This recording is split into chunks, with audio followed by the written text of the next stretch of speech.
Hello, I am Danielle Burnock from danielleburnock.com, that lady on the internet who loves you. And today I'm going to be sharing with you about calming your mama self. I've taken this out of a workshop that I do called Calming Yourself, which is an hour and a half. So I have made this a lot smaller just for you mamas because you matter. And the reason I do this workshop about calming yourself is for one primary reason, and that is because no one calms down by command. When someone tells you to calm down, do you calm down? No, I don't calm down. When someone tells us to calm down, most of the time we react with, don't tell me what to do, or oh, we get all upset. We get more upset, agitates us more. When someone says, calm down, we're like, "Ugh." It really agitates us. So what I want to help you to do today is learn how to calm yourself. Because to effectively deal with the chaos of life, we need to be able to calm ourselves. Why? Because no one calms down by command. So I'm going to take you through my self process today. This is what I use with my clients and my students, everyone I work with. It stands for C, expose, love, and free. We're going to see what's going on in your life, why you need to calm down. We're going to expose the chaos that is causing in your life and how it's affecting you. And then we're going to load up on love and get courage and comfort so that we can embrace peace and get free of that chaos. So I only have 20 minutes with you, so let's jump right in here. Let's see what is going on. What's going on? Well, something that agitates us is the changes of life change. And you're a mama. You've been going through some changes, right? Life is full of change when you're a mama. You got little kids. How little are they? Is this your first child? Is it your second? These are all different kinds of changes. And how long ago did you have your baby? And how are you feeling now? And what you've been through in your past, life changes. You're here at this symposium, Mamahood After Trauma. You already know you got some things going on. That's why you're here. But you have life changes. And then when we have life changes, we have feelings about that. We have emotions. And then when we have life changes, we have decisions we need to make. And then we have decisions we have to make. And then we have emotions about those. So there's a lot going on. You're a mama. There's always a lot going on in a mama's life. But then something else we need to see what's going on is, how are you reacting or responding to all of that? All that stuff. How are you reacting or responding? Because there's a difference between those two. So to help you identify that, I have some questions. So how do you feel about asking for help? Are you comparing yourself to other mamas? What are your expectations of yourself? How are you talking about what's going on in your life? And are you doing anything proactively to embrace peace and calm? Why do these matter? The answers matter because answering these questions is going to locate you like on the start space of a board game. No condemnation. Don't beat yourself up if you feel like I don't have the right answer. No, that's not what these questions are for. These questions are to give you awareness, to locate where you are now, to empower you to calm yourself. So these questions identify whether you are adding to the chaos or whether you are fighting to embrace peace. So the first one, are you asking for help or are you pushing back against it? If you're pushing back against getting help, you're adding to the chaos. Then are you comparing yourself with other mamas or with anyone else? If you're comparing yourself with anyone else, comparison is poisonous because there's always a winner and a loser. It's never win-win, never. Then what are your expectations of yourself? Are they realistic? Are they unrealistic? I want you to look at that word for a minute. Pause and look at that word, unrealistic. Unreal. When something is not real, it's imaginary. And people who have suffered trauma, we can put a lot of unrealistic expectations on ourselves. I was so guilty of that myself. So I want to share with you how there's hope. There's hope. If you are too hard on yourself and having unrealistic expectations of yourself, there's hope. You don't have to stay there. Then the other one, how are you talking? How are you talking? Words matter. Our words are like the steering wheel of our life. They take us in the direction that we're talking. Words matter. If we're talking crap and smack and complaining and moaning and groaning, and then we're going to go off into an abyss of negative feeling, it's not going to serve us. It's going to add to the chaos. But if we speak about hope and expectation of finding a solution and more on the positive side, but not toxic positivity, not toxic positivity. That's when you're saying, I'm fine, everything's gonna be fine. And it's pretending. No, I'm talking about being hopeful and solution-minded. It's where are you focusing? You focusing on the negative or focusing on the positive? And then, are you doing anything intentionally, proactively to embrace peace and calm? Why does that matter? Because peace isn't going to just land on you. Have you looked at the world? The world's in a lot of turmoil. But then on top of it, you're a mama, you've got little kids. Little kids are chaos on two legs. They're like messes walking around. That's just life. And we need to embrace the mess, but we also need to find a way to embrace peace and calm. So are you doing anything proactively already? So see, the answers to these matter. Just locate where you're at, write down some notes here, or screenshot the screen for yourself to look at later, to go back and evaluate, so that you can see, well, I'm at this place, but I want to be over there. Good. Let's move along. So to effectively deal with the chaos of life, you need to see what is going on. This is a lot going on. Validate you got a lot going on, okay? Because you're going to need that validation as we move along. But then we need to expose the chaos and the effects. What is this chaos this lady here is talking about? And what are these effects that I'm talking about? Well, there's 7 different kinds of chaos. 7. That's a lot. So to expose, what one are you dealing with, or ones? Are you dealing with multiple ones? And then how is it affecting you? Let's take a look at what they are.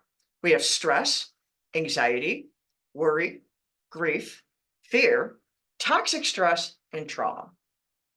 You may be familiar with trauma because you're here today at this symposium, or maybe you came to learn more about it. Either way, that's one of the kinds of chaos, but there's 6 other ones. How many of them do you have going on in your life? Let's look at what they are. Stress is having a lot going on. It's a lot of pressure. It's critical circumstances. Everyone has stress. But a problem with that is people have a tendency to stick a 4-letter word in front of that word stress, just. Well, it's just stress, because everyone has stress and life is full of stress. Yes, it is. But there's 3 kinds of stress: positive, toxic, and tolerable. 3 different kinds. And 60 to 80% of healthcare visits is due to stress. So don't stick that 4-letter word in front of stress. We have to identify, okay, that's a chaos I'm dealing with, and I need to find out how to deal with it. Then there's anxiety. Anxiety is unknowns, uncertainties, and it causes visceral feelings. Those are the feelings we feel in the organs of our body. Makes our skin crawl, the pit in our stomach, the lump in our throat, things like that. Worry. Worry is ruminating. It's mentally rehearsing the negative, often the worst case scenario, and it's always fear-focused, always. Then there's grief. Many times people think grief is death. Grief is not death. Grief that is death is called bereavement. It's a specific kind of grief. But grief is about loss. We can lose things not through death. We can lose a lot of different things. Grief is about loss, and it causes sorrow and mourning. And then there's fear. There's realistic fear and there's irrational fear. Both are real. An irrational fear, if someone has an irrational fear, it's still a fear. So we need to identify what is it that you're dealing with. That irrational can sometimes turn into catastrophizing. Then there's toxic stress. That's when the stress response is prolonged. See, when we're under stress, God gave us this beautiful hormone called cortisol.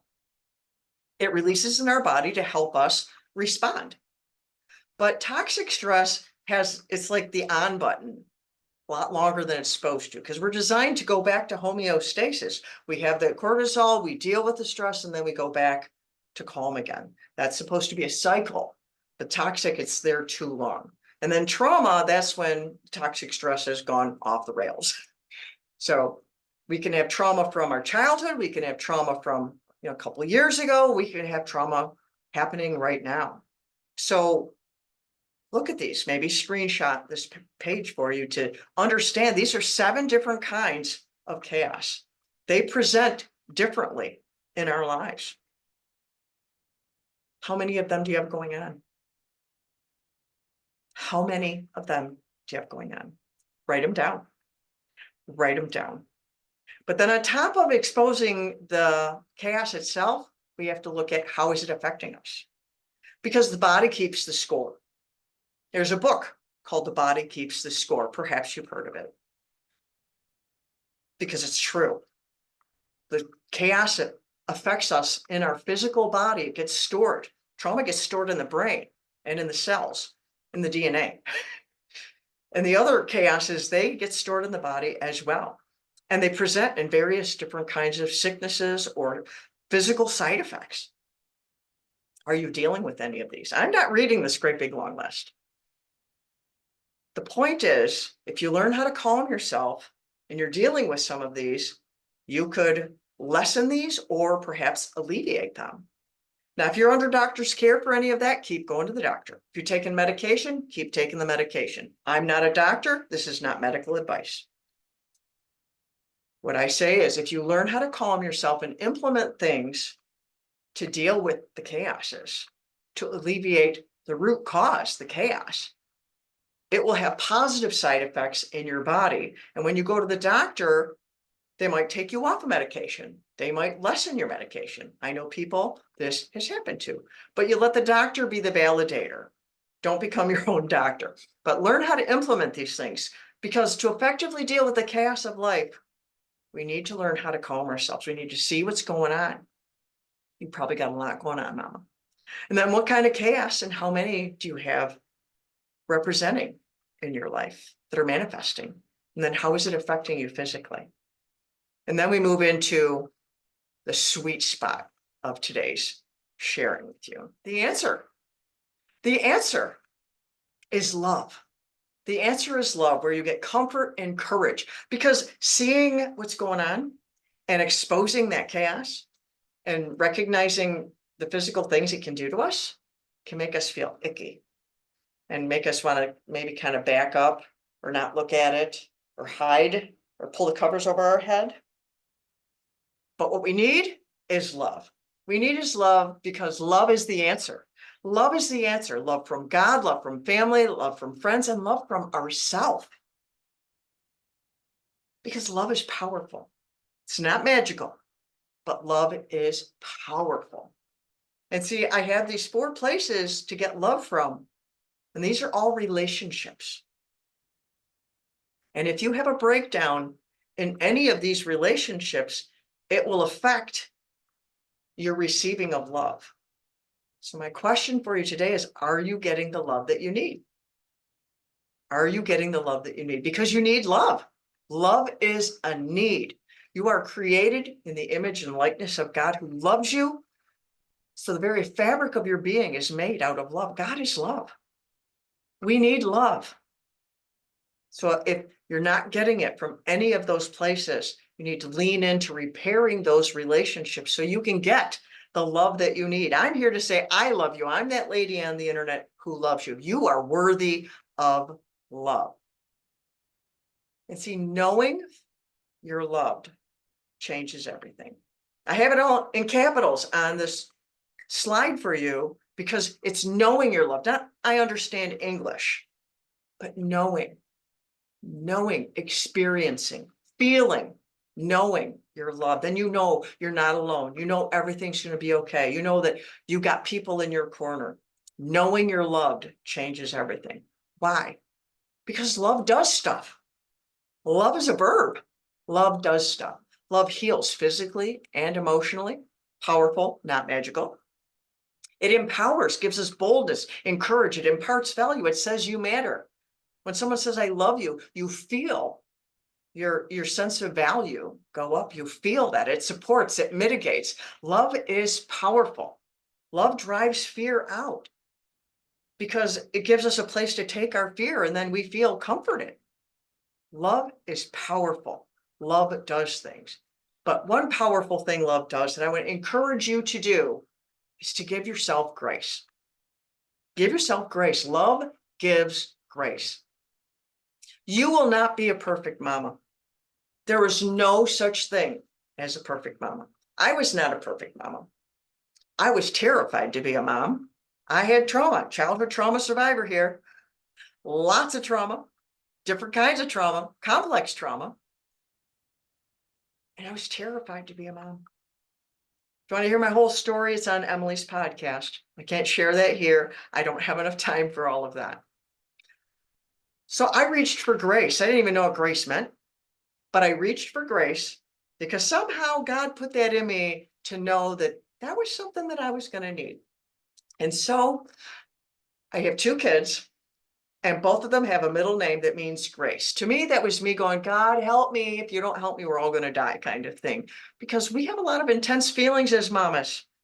I did too. Now I'm a grandma and I get to help people give themselves grace and lean into getting the help that they need and know that it's going to be okay. Just hang on. Just hang on. Okay. And then I need to share with you one simple way that you can give and receive love because we all need love. And here's a simple way for you to give and receive love. Let's talk about hugs. We love hugs. Hugs feel good. They're comforting. But hugs, just like someone saying, I love you, imparts value. A hug imparts value. A hug says, you matter to me. But on top of that, hugs have been scientifically proven to be healthy, physically healthy, physically healthy. Hugs lower cortisol. Hugs alter our brain chemistry. Hugs release the feel-good hormones, oxytocin, serotonin, dopamine. Yeah, hugs are awesome. They're powerful, not magical, but they are powerful. So to effectively deal with the chaos of life, we need to be able to calm ourselves. We need to see what's going on. There's a lot. Validate that. We need to expose the chaos. How is it manifesting in my life? And how is it affecting me? And then load up on the love. Load up on the love. We need love. We need love to give us the power to move into our next part where we can embrace peace. Embrace peace. And embracing peace starts with regaining control. Because when we're going through something, we feel powerless. But that's not true. That feeling of powerlessness is not accurate. It's not true. The feeling is real. Okay. The feeling is real. But you're not powerless. You're just going through something. And so to embrace peace begins with activating your power of choice. Your power of choice, I call it your superpower. I call it your superpower because no one can take it away from you. I have a whole article on my website about this to help people understand where I got it from. I'm really big on this thing of the superpower.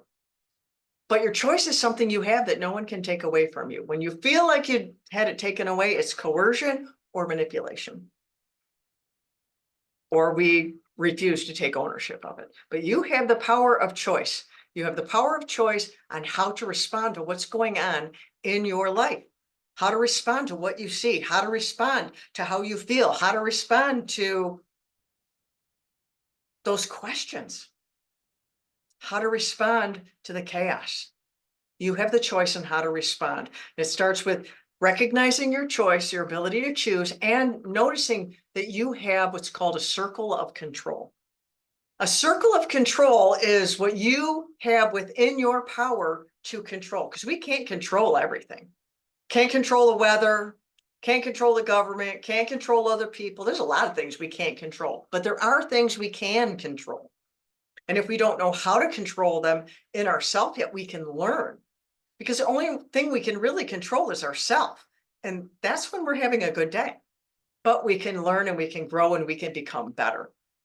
We have a circle of control. That's things we can control. So what are some things that you can take control of? Because take control of the controls. You can control. You can do things you can do, actively do. Remember those questions at the beginning? You can ask for help. You can stop comparing. You might start it again, but then once you notice it, you can stop yourself. Oh, you need to stop comparing. You can have realistic expectations of yourself. Recognize, is that really possible? If you're trying to think you're going to be a perfect mama, it doesn't exist. You can have good days and bad days. Give yourself some grace. You can give yourself some grace. If you don't know how, you can learn. You can pay attention to how you talk. Are you talking crap and smack and ragging on yourself, complaining?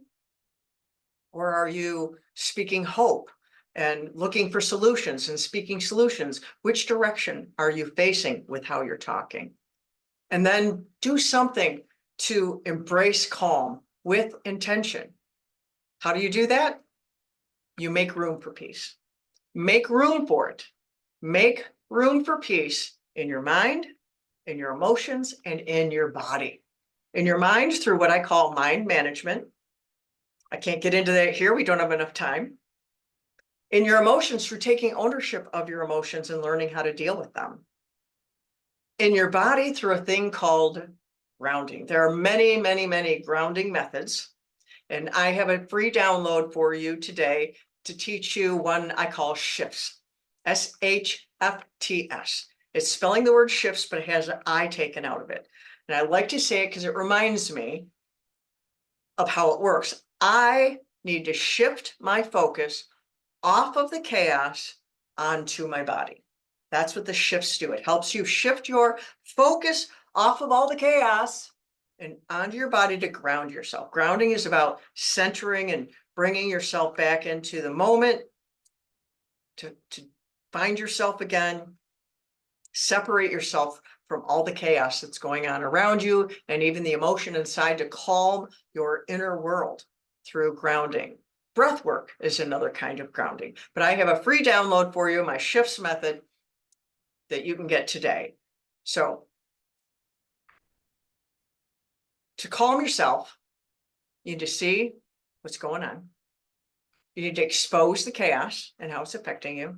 You need to load up on the love, focus the most in this area, because you're healing from trauma, mama. And you need lots and lots of love. Love heals, but we need to take it into ourselves. Just like if you go to the doctor, they give you medicine and you don't take the medicine can't work. So you need to take in lots and lots and lots of love, because love heals. It's not magical, it's powerful, okay? And then embrace peace and calm with intention. That's how you get free of the chaos. That's how you get free of the chaos. Why does this matter? Because no one calms down by command, but you can calm yourself. Thank you for being with me today. I would love to help you further and elaborate on any parts of this talk today. Just connect with me. And so I'm Danielle Burnock from DanielleBurnock.com, that lady on the internet who loves you. Mwah.